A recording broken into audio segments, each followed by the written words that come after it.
وہ لوگ اس لیے تیار رہتے تھے، دعائیں مانگتے تھے شہادت کی کہ انہوں نے دنیا بنائی نہیں تھی۔ حضرت عمر نے تو دوسرا کرتا نہیں پہنا ساری زندگی، وہ جو مکان آ رہا تھا وہی چل رہا تھا، وہ تو تھوڑے پہ قرضہ تھا ان پہ، لیکن ہر نماز کے بعد صحیح بخاری میں موجود ہے وہ دعا مانگتے تھے، اللہم ارزقنی شہادتا فی سبیلک، یا اللہ ایسا نہ ہو میں تبھی موت چلا جاؤں، مجھے اپنے رستے میں شہادت کی موت دینا۔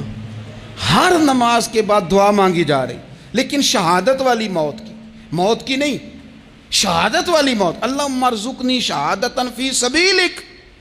اور مالک مدینہ چھوڑنے کو دل نہیں کرتا، یا اللہ شہادت کی موت دینا، اور دینا بھی اپنے نبی کے شہر کے اندر، یہیں رہوں، یہیں میرا مدفن بنے۔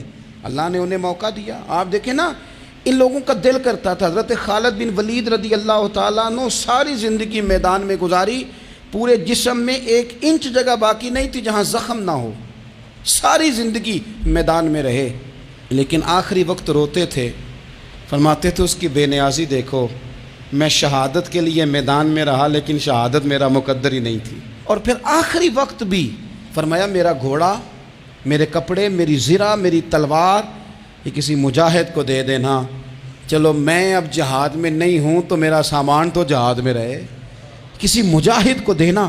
ان لوگوں نے جتنی محنت کی نا، مرنے کے بعد کے لیے کی، مرنے کے بعد کے لیے، زندگی کا جو دوسرا پل ہے اس کے لیے کوشش کی۔ وہاں انہوں نے صدقات جمع کرائے، خیرات جمع کرائے، عبادات جمع کرائیں، حسن اخلاق جمع کرایا، اچھا سلوک جمع کرایا۔